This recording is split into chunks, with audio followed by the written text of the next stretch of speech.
Good evening, everybody. We're a little behind. We was having a little personal discussion, dealing with some things here at the house, but getting ready for tonight. Tonight also, on Saturday nights we bring our son to his job. So we do, those of you that will be joining us tonight, we do welcome you to our Saturday night seat at the table. Saturday is our day that we normally kick off the seat at the table. So we want to welcome you tonight. So we pray that the Spirit of the Lord will be with us tonight. We pray that you will be a listening audience that will give us your feedback tonight. So we welcome our family, our friends, our followers, our onlookers.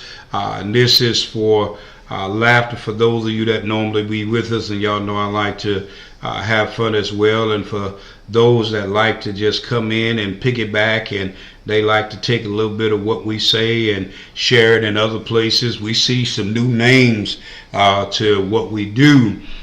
So those that have taken the name and changed the name to what you like, that is awesome as well. So welcome tonight as we continue with our topic.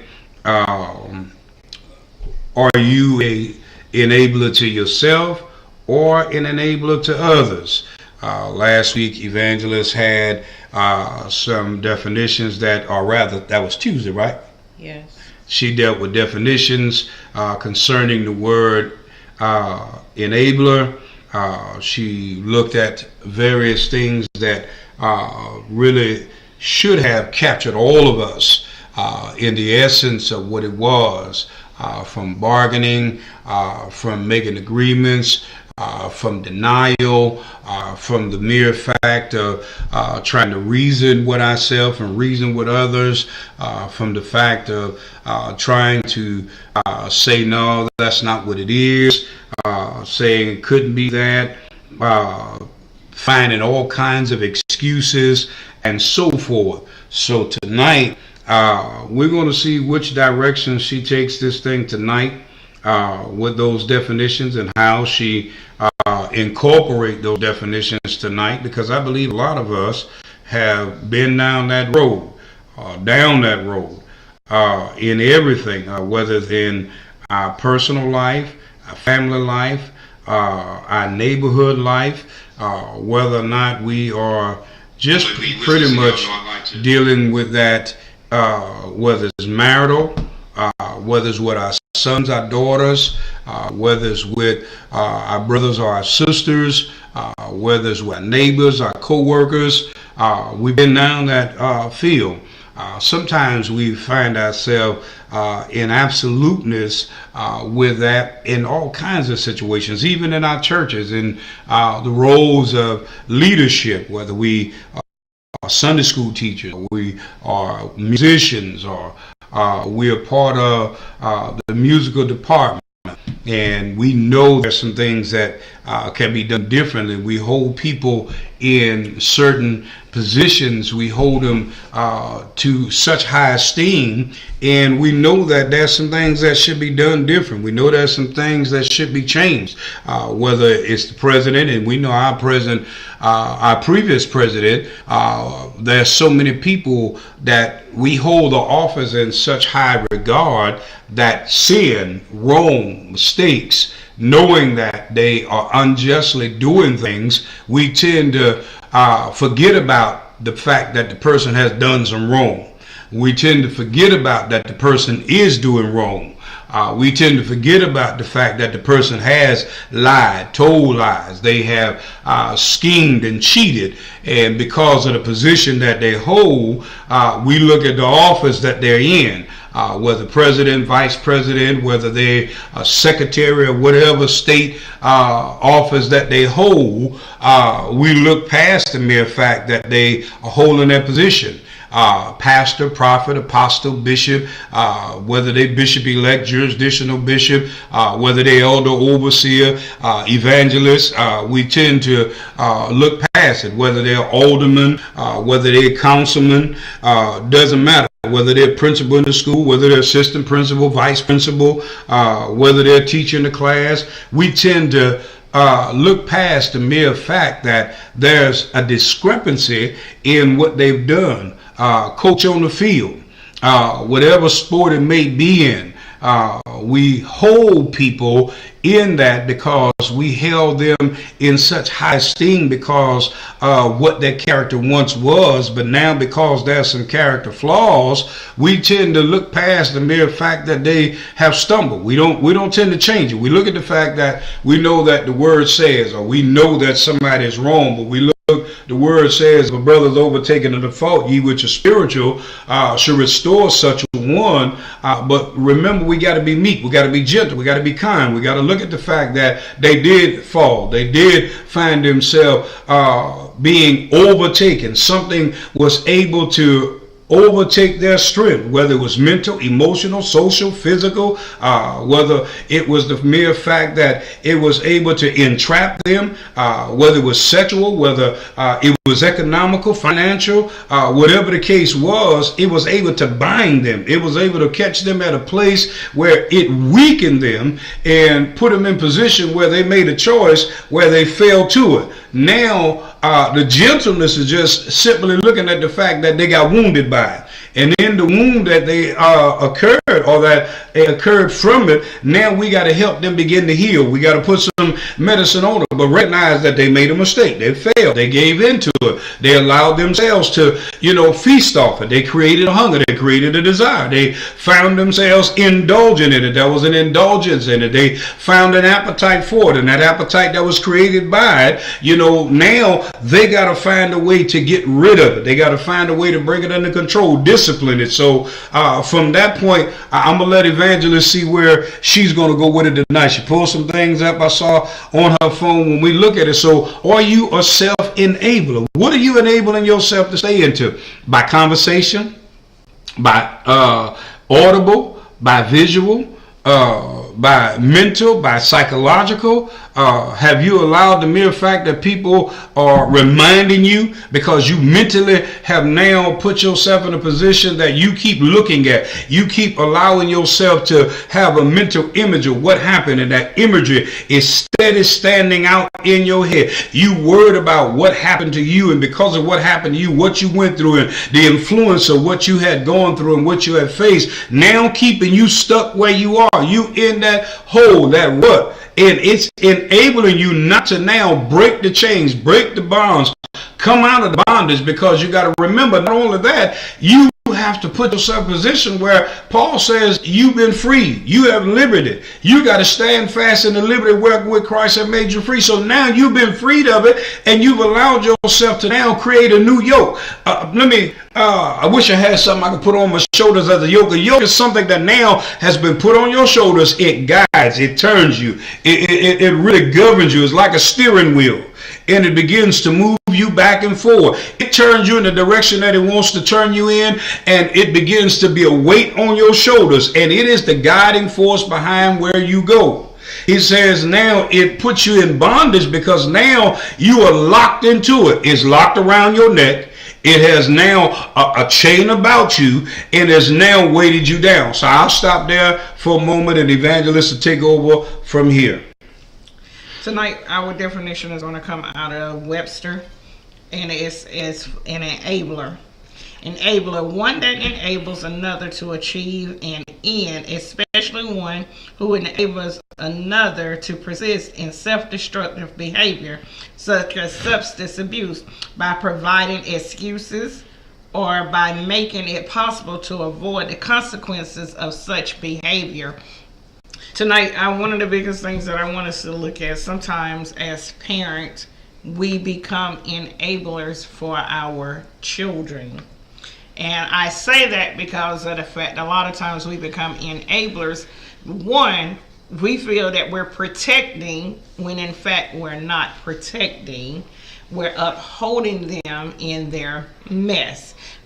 As we all know, everybody know that I am one that will use myself Why? Because I don't know your story, I know my story. And because I know my story, I know what I've dealt with, what I've been through, what I've seen, it's easier for me to share my story than to share a story of someone else.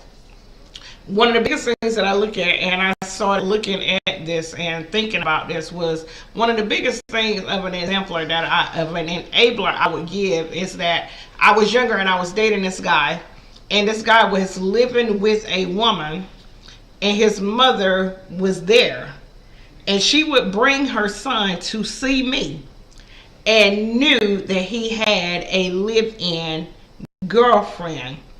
And whenever I asked him about it, she co-signed with her son in telling me that this young lady and him was not together. That was enabling her son to be in situations that could get him hurt, me hurt, or the young lady hurt at the same time. That was a destructive situation. So we realized anything that would be destructive at the end, right? That's what it said. And sometimes whenever we think about our children, one of the biggest things, anybody know me as a parent or a mom with my children know that I am one of those protective eagles.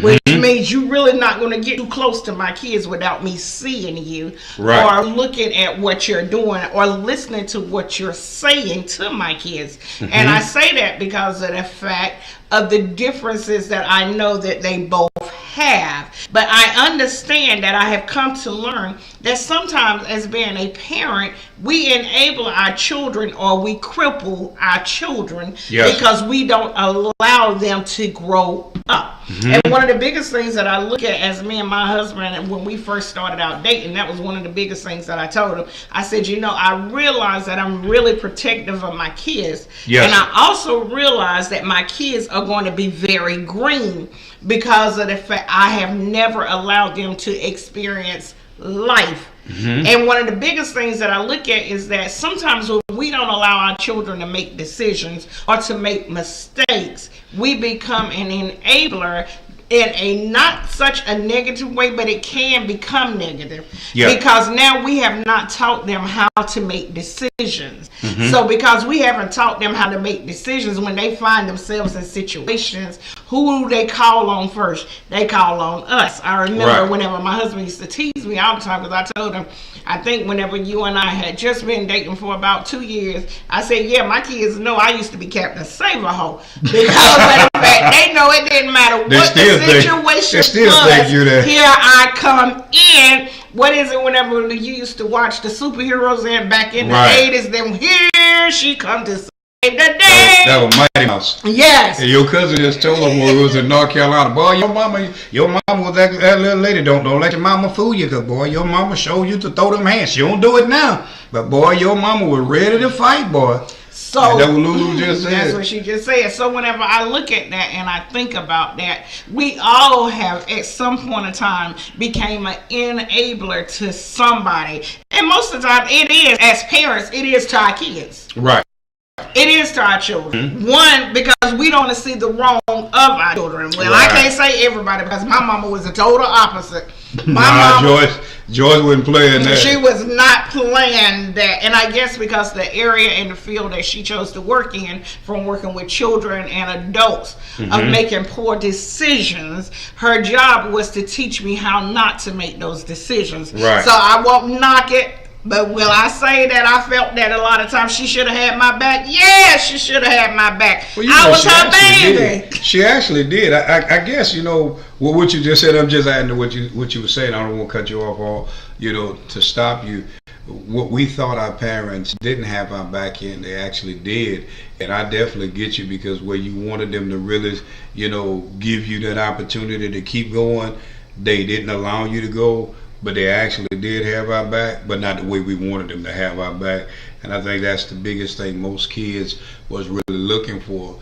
Even myself, where, I felt that my father should have been at a lot of my games. Like I told you the other day, and then come to find out he was at more of the games than I thought he was, because he drove the other team to the game.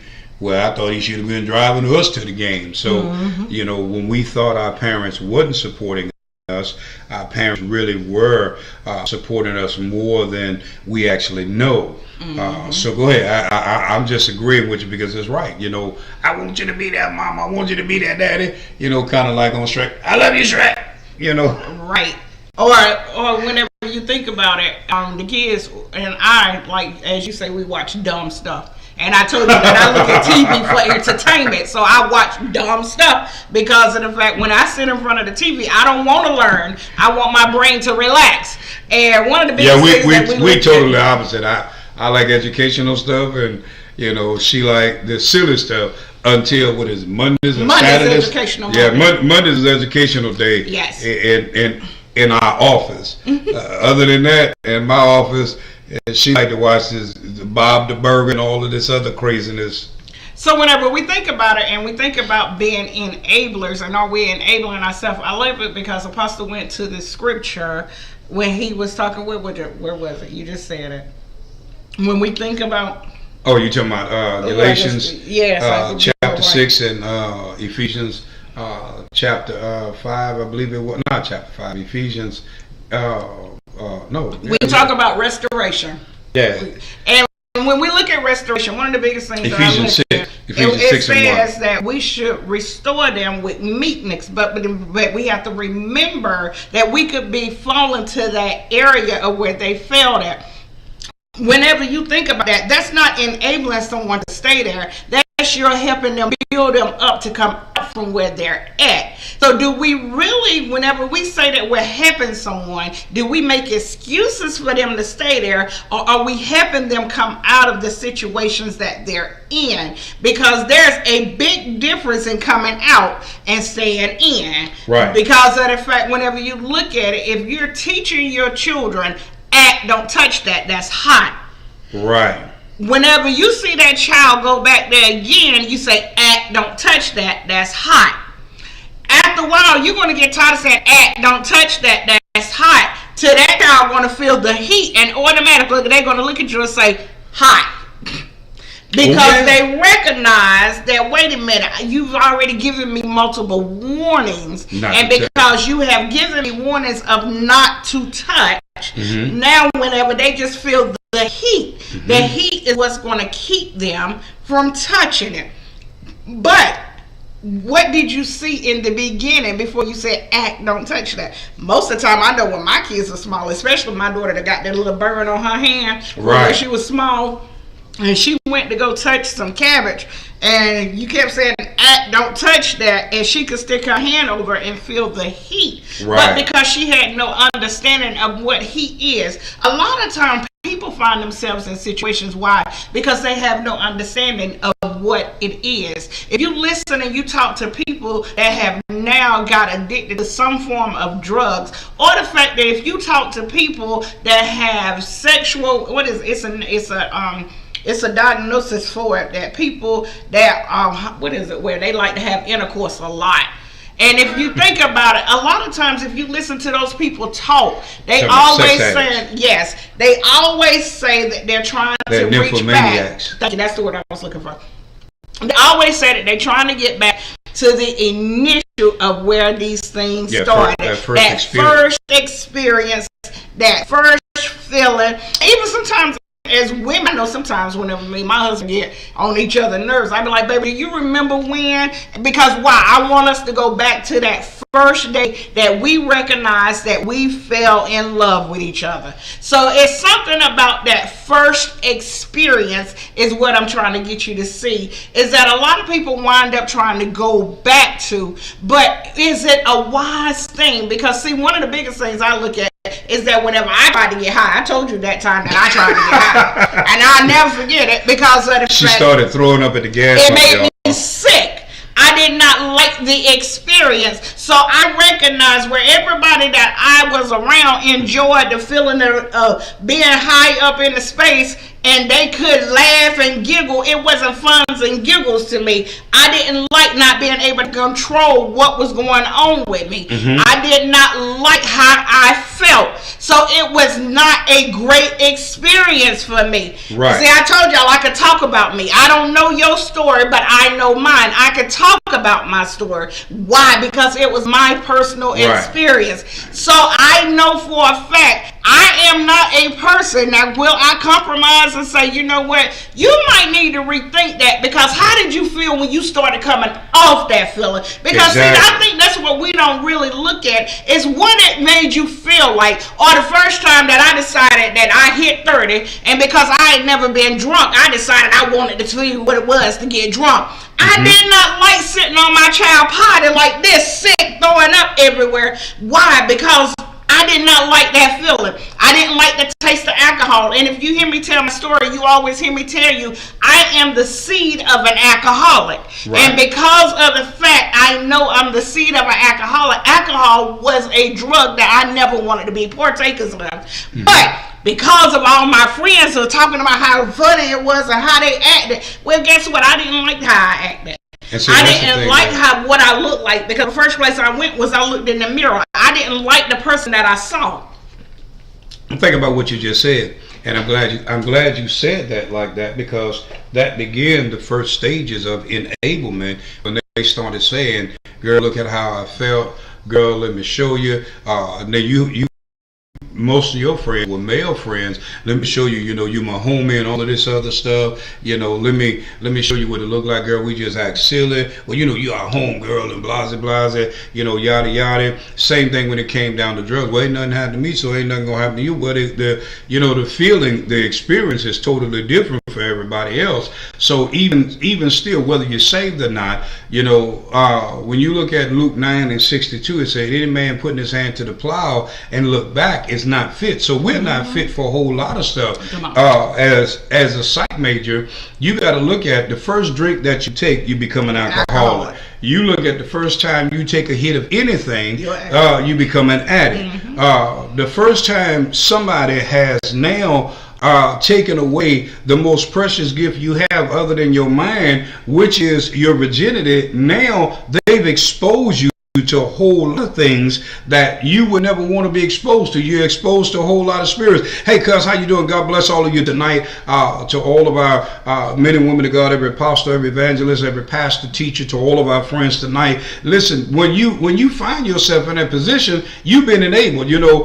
Most parents, we were having this conversation here the other day. Most of us had been exposed to alcohol when we were children, and most of us exposed our children to alcohol, whether you want to believe it or not. Those of you that remember this particular colic medicine called D-Wees, used to be in a little bottle, had the rabbit on the box, and you squeeze just about 1 or 2 drops in the baby mouth so it stop colic. Way back in the day, they used to have this little sweet taste to it. It actually had about 3-4% alcohol in it. You wonder why your baby went to sleep real fast, or you expose your children to smoking, because old folk used to take the broom and they would take their straw broom, break straw off the broom, put a cross in the top of the baby head, and they would take that Cool 100 menthol and blow the smoke in the top of the baby head where the mole was at, to stop the colic and stop them from having whooping cough and all of that. I don't know if my wife remember all of that as well. I told y'all, Apostle old, because I came back over to them old things back in the day. Or they would take some of that brown liquor. And whether they had what's that brown liquor from North Carolina, what they call it, that Rocky Rye, they didn't have Rocky Rye, they get a little cognac, or they had some Jack Daniels, or they had some Crown Royal, and they take a little teaspoon or they had some. Well, from my great grandfather used to make moonshine, and they had a lot of moonshine coming up back in the day, and they put that on a teaspoon, or they put that in that baby milk, and we was exposed to a lot of alcohol long time ago. And then you got a lot of your cough medicines that had 1 to 2%, 1.5% alcohol in it, and you was exposed to it. Listerine. Yeah, Listerine, it's got 1% alcohol, and sometimes it had 0.5% alcohol, and you had all of these things that had alcohol in it. So now, when you were exposed to these things, or somebody, they took something from you that was precious and they exposed you to some things that you had never been exposed to, or they started grooming you, is what it's actually called. They started grooming you to be an alcoholic. They started grooming you. You was around these folk and they was out smoking weed, they was out smoking cigarette, they out snorting cocaine, or they had, begin to that's right, cuz. That's right, Franklin County Moonshine. So you know what I'm talking about. And when I say that, it begin to prepare you for things later in life. Now, here's a word that my wife and my sister-in-law always tease me about, and the kids tease me about. You had a choice to make. Mm-hmm. And that choice became whether or not you were going to continue in it because you allowed somebody to pressure you to continue, or you made up in your mind whether or not you were going to participate or not. You allow somebody to convince you that they were out there, sleeping around and they was enjoying what the boy was doing to them, or enjoying what they were doing to all these girls because they had all these notches on their belt when they know they had never experienced nothing at all. Yes. They were telling you what they saw on TV or heard somebody else say, or they had heard all of the stories and all this other stuff, or read something in the magazine, saw in the magazine, or saw a tape, and they had never done it themselves. And now, all of a sudden, you done went out and you done gave up something that you should have waited on. Now, you trying to figure out why you got all of these emotions and mental and psychological, and you got all of these affections that's, just crawling everywhere. You trying to figure out why you trying to touch everybody, and why you looking at everything you shouldn't be looking at, because you now have been exposed, or you started now masturbating because somebody introduced you to something and caused you to now do something. You was unable to do something. Now you don't want to be bothered with no girl or no boy, because now you figure you just satisfy yourself. You was unable to do something that you shouldn't. So we don't address these things within our families, within our communities, within our ministries. We don't even address it with our children to get them to understand why they shouldn't, to teach them. You heard Evangelist said earlier is that most of the time we don't tell them why they should not do X, Y, Z. What's the reasoning behind it? Why they should wait? Why they should allow themselves to hold on when their body begin to go through changes, because mama didn't teach them, daddy didn't teach them, grandma didn't teach daddy, and so on and so forth. So now you exposed. Now the school trying to teach you, here's what's going on, yes. Here's why your body doing it, here's what the changes are going on, here's the purpose behind why the changes are there. No, sit down and talk and help them to understand what's going on. Now they're having all these different emotions because they're telling them they're wired the way that they are. Mm-hmm. You were born that way. Well, let me help you understand some of the reasons why you may be considered to be wired like that. If mama is pregnant, because now the sound on the outside is amplified on the inside, because the amniotic fluid sounds like an amplifier, and whatever mama's feeling, that baby's gonna feel that 1,000,000,000 times greater. So if mama have these affections toward the same sex that she is, that baby that's developing on the inside of her is gonna feel it. If mama has some nervous issues on the outside, that baby that's developing a system and network of nerves is going to feel that on the inside. So you want to know why psychologists are telling people they're wired like that? Because mama was already feeling that. Mama's emotions, mama mentality, mama's psychological well-being and imbalanceness is already now amplified inside the baby. If these conversations are being had around this child while it is developing, all that developmental mental stage is being developed inside that child, and that child coming out like, I don't know what I'm supposed to be. I don't know where I'm supposed to go. If the mother feels hatred or animosity, bitterness, or resentfulness towards anybody, you wonder why your child trying to figure out why they resenting, why they have hatefulness, why they don't believe God, why they don't trust God, why they don't know Christ, why they don't want to be around Christ, why they can't stand certain folk, why they can't stand certain color folk, why they have these desires, and why they mixed up. Well, you might want to think about what's going on, what you said, why you said it, what you actually fed your child, what you was actually feeding your child, what you actually ingested. And I'm not just talking about what you ingested by mouth, mentally, emotionally, socially, physically. What you allowed affectionately to be done to you now was ingested and developed within your child. And mothers, y'all should know that better than I do.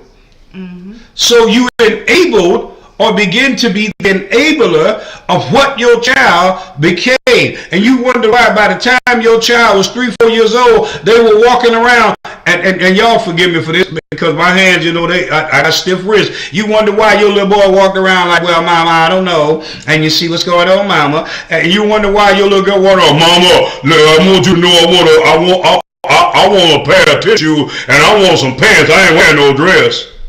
You want to know why? What were they exposed to before they breached your womb?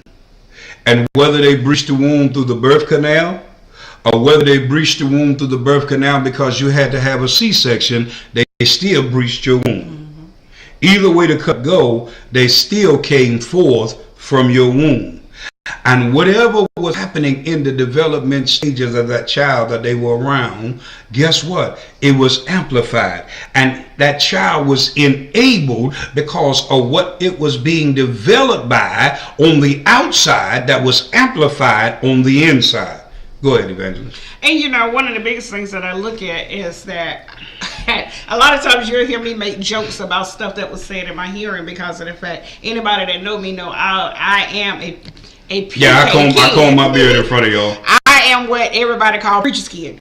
So whenever we was growing up, me and my foster siblings, and my sister can vouch for this, I wish she was on tonight, is that we had those uncomfortable conversations at our dinner table. Sometimes as parents, we didn't care for those conversations when our parents had them because of the fact they made us feel icky, or you looked at your parents and was like, ew, you did this, or you said that. But one of the biggest things that I looked at is that she prepared us for the world. So whenever I hung out with my friends, or I never forget, I was talking to one of the young ladies that worked with me that just had her baby. I said, oh, baby, I don't envy you. I said, because honey, that labor pain is horrible. That is the worst pain I ever had. Why? Because I remember hearing my friends saying, well, it wasn't that bad. It was just a contraction. No, it was labor. It hurt. And I didn't mind telling the girl, no, it hurt. So whenever, and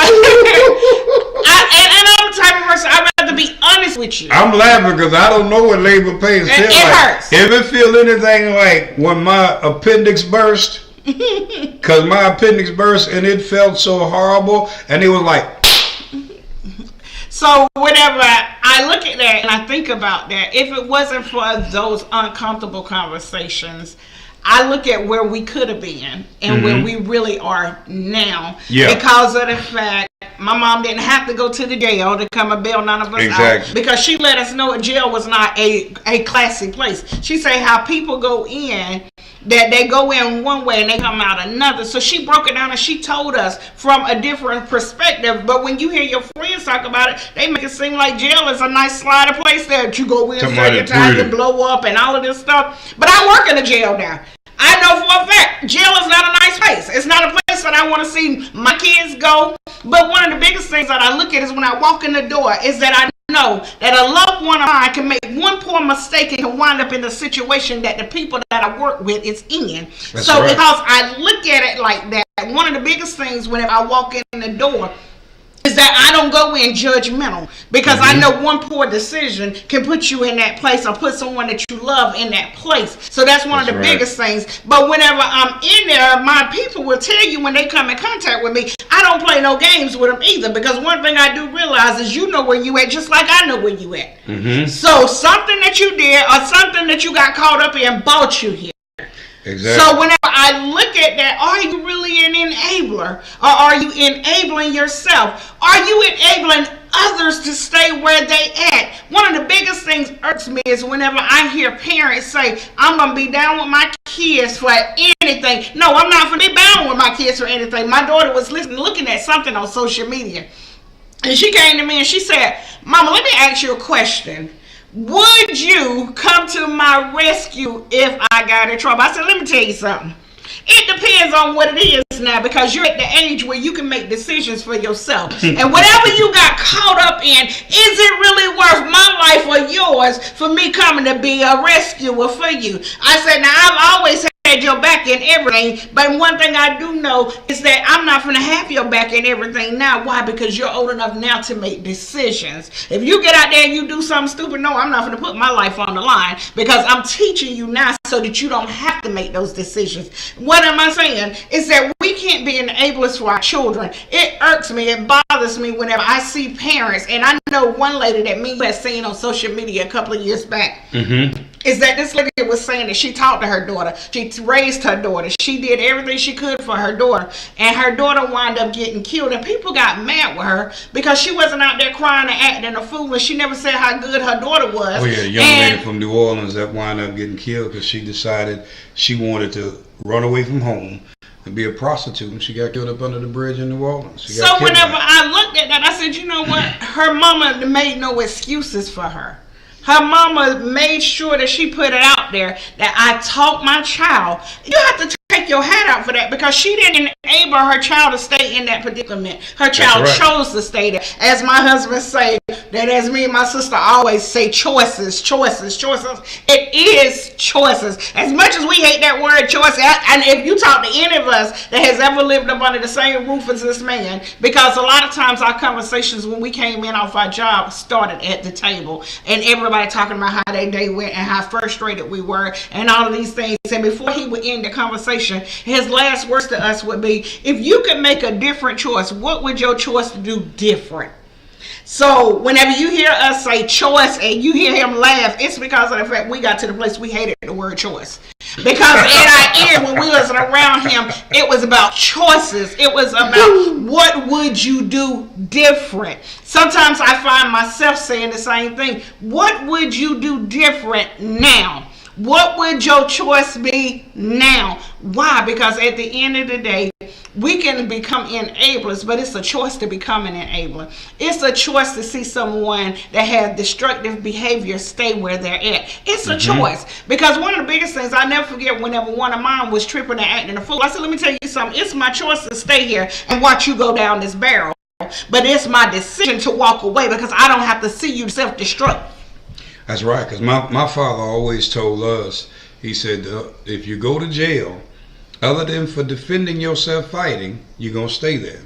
And I had a couple brothers, my biological brothers by my father's first wife, they wound up going to jail. My oldest brother, Terry, so he always told me, he said, Pachi said, you go to jail for other than fighting, you're going to stay there. And they stayed in jail.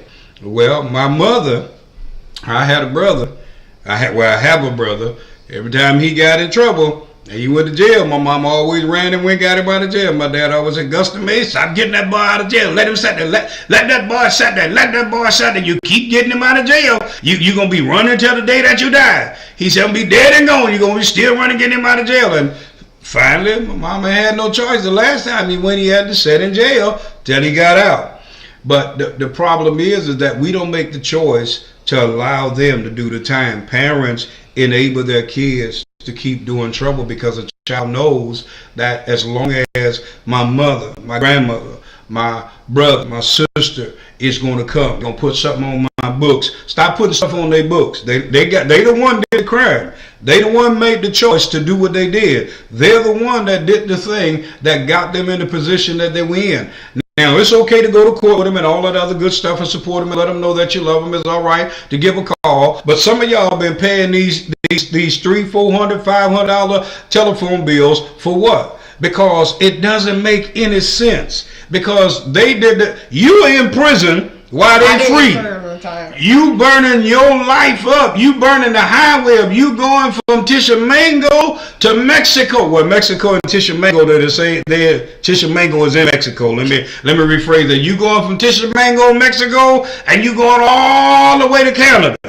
That's over 1,000+ miles. Let me say it that way. Hey, Sonia, how you doing, sis? So when I say that, and you enable yourself, you have now locked yourself in a prison, in a cell, in a jail, in your mind. You have been emotionally now on a roller coaster because you don't love me no more. You don't care about me. You ain't worried about me. You ain't concerned about me. You done forgot that I'm up here. You know that I'm your child. You say that you care and you could. Well, first of all, was I the one out there slinging the dope? Was I the one out there holding somebody up? Was I the one that putting a knife to somebody's throat? Was I the one beating the devil out that girl? Was I the one that raped the woman? Was I the one that decided to do the thing that I did? No, I didn't go to Walmart and steal them people's stuff. You should have got a job. Because you made the choice. I told you to stop using drugs, and you wouldn't have been out there trying to support your habit because you broke in Auntie house and stole Auntie stuff. And now because you stole Auntie stuff to support your habit, to enable your crack habit, to enable your weed habit, to enable your alcohol habit, that's why. So we enable them to stay where they are. No, I'm sorry. So enablers come in all shapes, forms, and fashion. Doesn't matter whether you black, white, whether you brown, green, purple, orange, it doesn't matter. Doesn't matter what your nationality is. Can I tell you, it's a people thing. And the problem is we think that it's just within the black family. We think it's just in the white family. We think it's in the Asian family. We think it's in the Portuguese family. This is a people thing. So enablers doesn't matter. What scientists tried to prove was that it was more just on the black side than it was on the white side, on the Native American side, than it was on the Asian side. No, I'm sorry. Statistics had to come back because being a psych major, we had to go back. They had to go back to Nevada. They had to go back to Canada. To California. They went to UNLV and all of these other places. They went back up to some New York findings and they looked at all the statistics and they found out, wait a minute, across the board, we were wrong.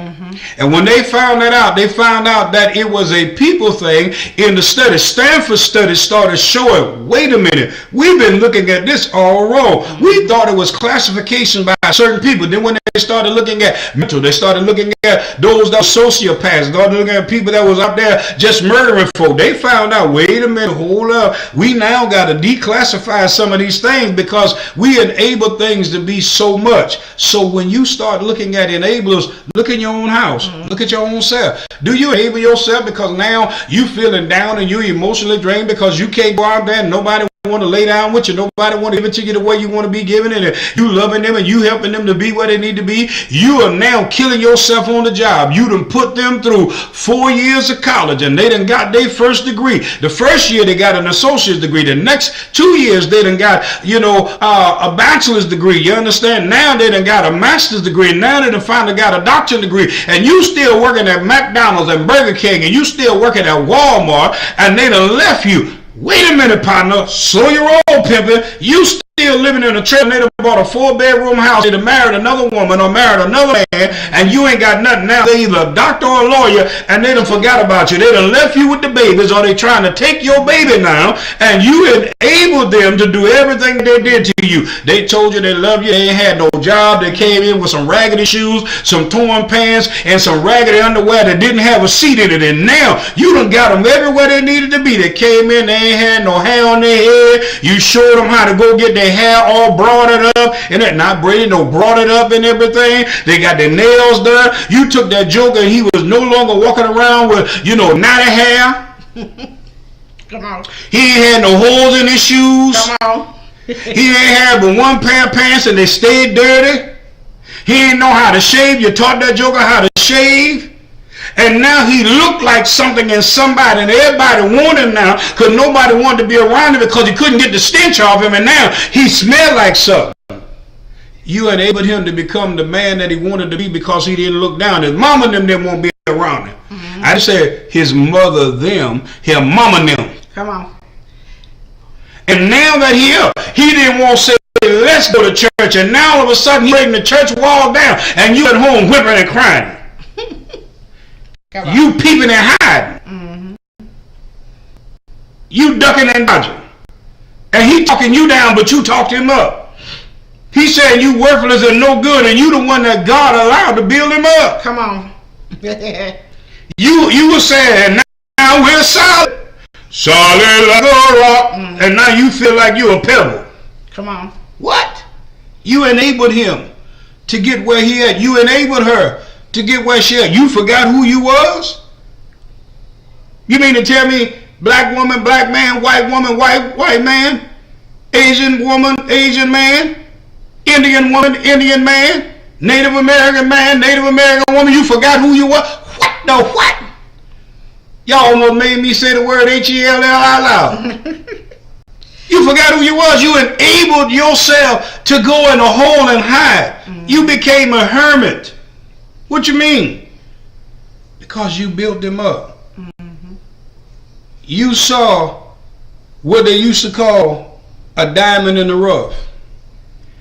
And you forgot that you were as well. And y'all polished each other. And you allowed yourself to get dull because you forgot who you were. You forgot to build yourself while you were building them. You never, my great-grandmother, Mary Rapp, I believe she died at 105, 109, 110, something like that. She died in 1993. She was over 100 years old when she died. And she always said, you never forget yourself while you're dealing with somebody else. That's it. If you ever forget yourself, you don't know yourself.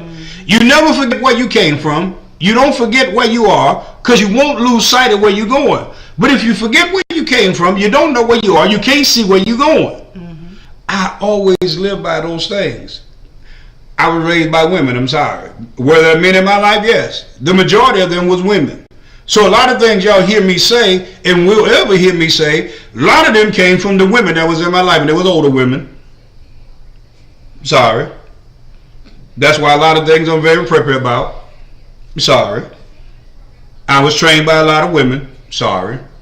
Very strong. They were very strong women. They were very proud women. But they also knew how to be able to stand on side of a man. Not beneath a man. Not under a man. Not behind a man. But on side of a man and push him. But they knew when it was time to be able to walk in the front. They knew how to make a man become a man. That's why I'm a man.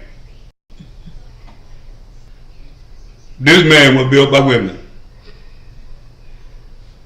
That's how I know that a woman can help a man become a man.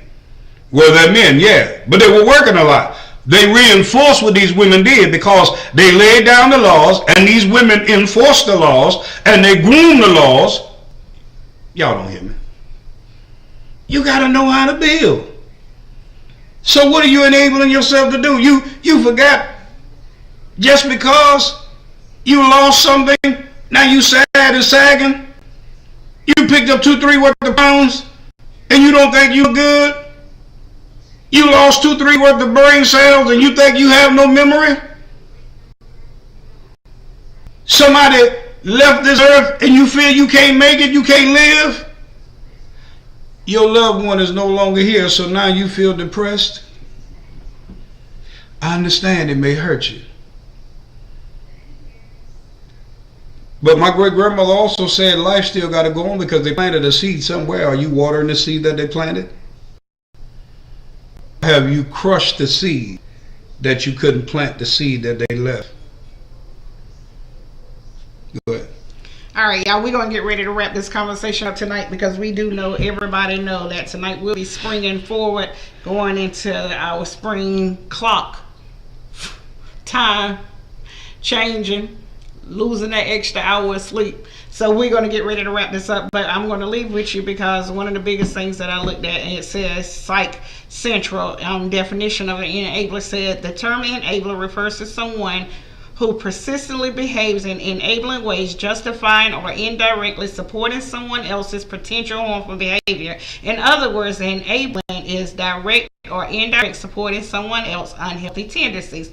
These behaviors can include, one of the biggest things Apostle was sharing, if you was listening to him when he was talking, is manipulation tactics. We all know some manipulators. As my sister-in-law say, manipadips. We all know some manipadips. But we know the word is manipulation tactics. We all know someone that has alcohol or substance use. Unlawful actions, we all know that because I know whenever we go flying down the road and the speed limit say 50 and you going 75, that's unlawful behavior. Even though sometimes people can go around and get these super speeding tickets and can talk themselves out of it, we know that we was only allowed 5 miles over the speed limit. So that means we all have had some unlawful actions. Let's be honest about it and let's be real. Except for, I'm one of them apostles say I drive like a grandma, because one thing I know is that I don't want no points on my license and I don't want no accidents on it. So I tend to be a little more cautious. But one of the other things that I looked at is that it was also saying that one of the behaviors could also include is self-harm, which means sometimes some people are just doing some things to seek attention, but we have to be mindful. Let us be mindful when we're dealing with each other and we're dealing with people. Well, add this here. When they say self-harm, when they're wearing long sleeves, turtlenecks, they're always keeping their arms covered, their neck covered. They're either burning themselves. They haven't slit their wrists, but what they're doing, they're cutting the wrist. They are making sure that you can't see the most important areas. They're doing things that, remind them because they're nervous. They have issues that are going on, and they're inflicting some kind of bodily harm. Not only do they cut the wrist, but they're, cutting their chest area. They'll mark females not only cut their wrist, but they'll mark their breast area. But they're marking in areas where you really can't see it. Sometimes they will actually take certain, they'll take golf balls, or they'll take a baseball, put it in a rag, and they'll beat themselves, and they'll bruise their ribs. They sometimes will actually hit themselves in the face. So you have to be leery. So they're always wearing turtlenecks because they'll do things to their neck. They cut their necks, they'll burn their neck, they'll burn the top part of their arm, they'll burn up their arm. When they slit their wrist, they'll be cutting their wrist in this general vicinity here.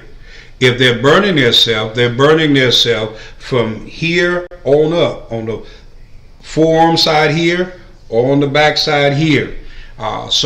Or if they burn themselves on the chest area. Most females burn themselves in the breast area. They won't burn themselves around the nipple, but it'll be on the top part of the breast. They cut themselves around the neck. They won't cut themselves in the jugular area. I'm tell you that now. They ain't cutting themselves where they gonna bleed. They cutting themselves enough to where they have enough harm. So they're always staying in the bathroom so long. So they will do bodily harm. Will they cut their leg? We'll cut their legs as well, the inside of the inner thigh. So self-harm, there's a lot of infliction that is there. Why am I saying that? Because certain emotional, mental, psychological, verbal, certain things that are said, feeling like they're worthless, feeling like they're left out, feeling like they are not included. And a lot of times it don't always come from home. It can be from outside. It can be with friends. It can be happening at school. It can be things that teachers have said. It could be things that have been said just in the neighborhood in general. Even things on the job. So you have co-workers that are doing it because you got adult bullying. You adults out there that are bullying your co-workers, stop. So whenever we think about it and we look at it, I'm going to wrap it up with this statement here. If you remember that I shared a story from my past at the beginning, it says here, for an example, enabling behavior may include providing the school with an excuse so that someone can skip class even if they did because they spent the night drinking. You know what? Sometimes y'all know good and well. Y'all child have been up all night long. Cause this was me, but the difference is my mama made me go to school. I had to play sick to get out, and I had to be sick all day. No, if you had a coach like Coach John Lucas and you done went and had alcohol all day, you got to run track because you gotta work out because you got a track meet on Friday and this on the Wednesday. Coach gonna run you from Wednesday to Thursday. He gonna run it all out. You done had Mad Dog 2020. The last couple of days he gonna run your behind around the track till you throw it all up. So whenever we look at it, let us not make excuses for no one. And I like it because of the fact we can all find something that we see a part of ourselves that we have enabled something to go on, but it's left up to us to make sure that we get it right, because one of the biggest things I always keep in mind is that I don't want nobody's blood left on my hand. And one of the biggest things we have to remember, that it's our job as believers to warn them in the gate. So are we warning people, or are we making excuses for people to stay where they at? That's right. I repeat, are we warning people, or are we making excuses for them to stay where they're at? Because every excuse we make, we have to give an account for that. Yes. We are responsible for that. So it is our place to make sure we be about our Father's business. Our conversation piece is not an idle conversation. It's to aid and build the body of Christ, but also to help build someone in their natural life. So we thank you for joining us tonight for the seat at the table. We look forward to seeing you all on Tuesday. I can't promise you that I'm going to be at the table on Saturday, because next weekend is my weekend to work. And normally during that Saturday, it's kind of hard for me to sit at the table in the middle of that work weekend and know that I have to We'll have one of the kids, or have both of the kids with us next weekend. I'm pretty sure they can talk on this topic. I'm pretty sure they can, especially our daughter. She get involved in a little bit of everything, so I'm pretty sure Alana will be able to carry this topic. Lord spare life on next weekend. She like to talk. She's a talker.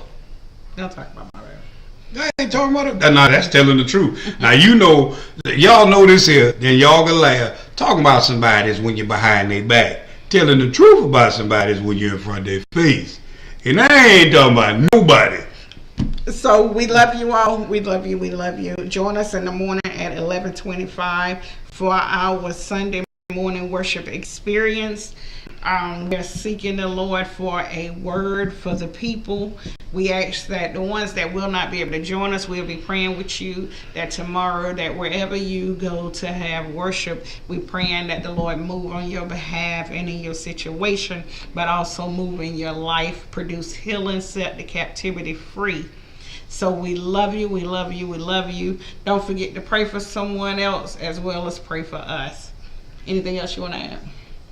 If you want to share this, you can share it with somebody, because we really want to see the people become free, be healed. We want to see the people get strong, become better, be at a place to where they can function better than what they are, be at a place and position where they have that authority back in their life, and they have the control that they would like to have, and nobody else is in power of their lives. They have the power and control back over their life. So we'll see you on tomorrow. The Spirit of the Lord rests with you. The peace of God rests upon you. The Spirit of the Lord cover you and keep you throughout this night. We thank God for each of you, and we pray God that He blesses everything about you, your lives, your home, your families, that the healing of God takes place in all that you need it in Jesus' name, amen. Amen. See you on tomorrow morning.